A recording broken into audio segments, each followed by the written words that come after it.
International Olympic Committee vote in Buenos Aires? With 49 votes, wrestling has been elected. And 5 votes were cast in the first round of voting. Wrestling had been taken off the games just 7 months ago in February, and this marks a sensational turnaround thanks to swift action by its governing body. Its rules, administration, gender equity and operations were overhauled following its shock exclusion. It's now assured of appearing at both the 2020 Tokyo Games and the 2024 Summer Olympics. That was a question of our survival. We did all we could to change our sport, our federation, and to prepare a good presentation. And we succeeded. It was a fair fight.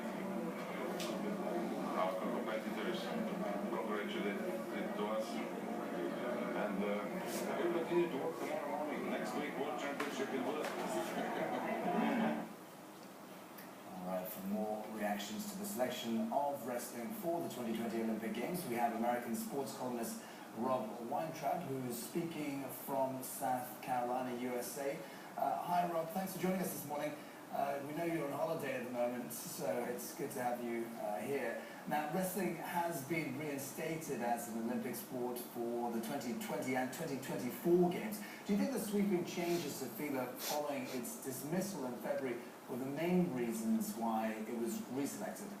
I don't think there's any question about it. I mean, if you think about what the core Olympic Games means to most people around the world, most fans or non-fans really of sports, wrestling really, cuts to the essence of the Olympics, maybe almost as much as any other sport, with maybe the exception of athletics. And there was such an immediate and worldwide reaction, not just from the people within the sport, but from casual fans who thought to themselves, an Olympics without wrestling simply is not an Olympic game. So it made a lot of sense for both the IOC and the World Wrestling, the International Federation, to make a few changes and show that they had both heard, that the causes what the IOC had said originally to drop the sport from the core sports, that they said to themselves, all right, we'll make a few changes, but look at this worldwide perception of the Olympics without wrestling. It can't be done. So in the end, they made the right decision, I think, and put it back in as swiftly as they could. So Rob, what were some of the most significant changes?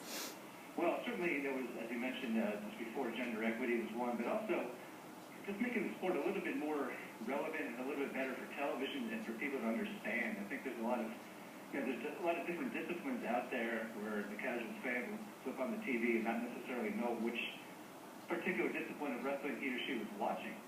And when they even did, how the matches were scored, who was winning at the time, and what needed to be done.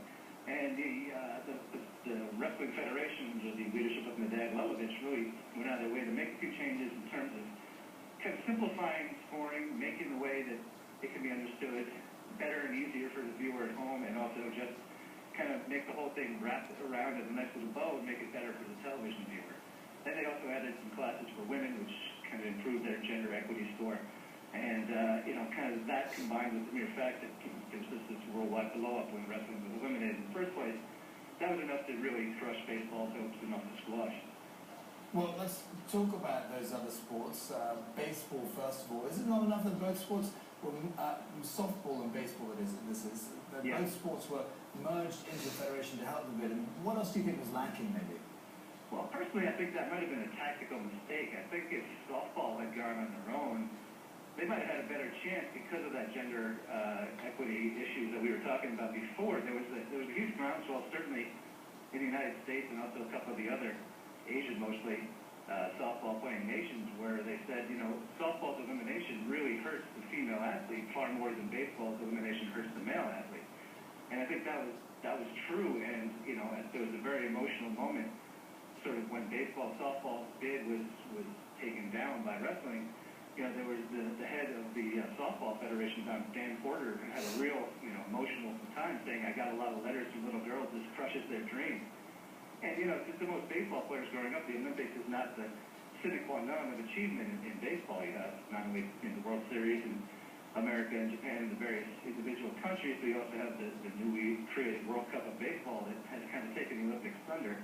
So it's not that big a reach to see why baseball would have failed, but if softball might have gone on its own, might have had a better chance. But at the end of the day, I think wrestling had too much emotional support and had too much of a stronger bid to really be defeated by any other sport. What about squash's bid? It's their third failed bid to take part in the games, and unlike baseball and wrestling, it has never been included in the Olympics before. How do you think they can improve on their bid? Well, it'll be tough. They pulled out all the stuff, and they really had a couple of compelling arguments, one of which being that, there's not that many athletes. Part of the overall, thing to consider here is that the IOC wants to have a hard cap on the number of athletes. They had it at 10,500 for the London Olympics. And the big team sports like baseball, softball, that's a lot of athletes to clothe and feed and transport and house when you're in, your host city. Whereas squash only had a small number of people to have to do that with. So that was an advantage for them, and also an advantage is the kind of mobility. They could put a squash court pretty much everywhere, anywhere. They could put it, right down the Ginza if they really wanted to, and be able to encapsulate the host city into the actual play. But since that's failed, they've come up against some bad luck here with the wrestling aspect of it. And squash is now in a difficult position. They've pulled out all the stuff this time around. Unless there's a real kind of change in, the effect of what the IOC is looking for, it'd be hard to picture a way they get into the Olympics. All right. Well, thanks very much indeed for that, Rob. Rob Weintraub in South Carolina. And I have to say that I think it would have been unimaginable for wrestling to be taken out, but I do see squash as a potential sport for the games in the future. What about you, Von? Yeah, I do. And also, I'd like to see softball as well. Softball and baseball. And Japan would have absolutely loved to have baseball in the 2020 Olympics, wouldn't they? Hosting to be able to include the all games. sports in the games, but it just can't be done. Anyway.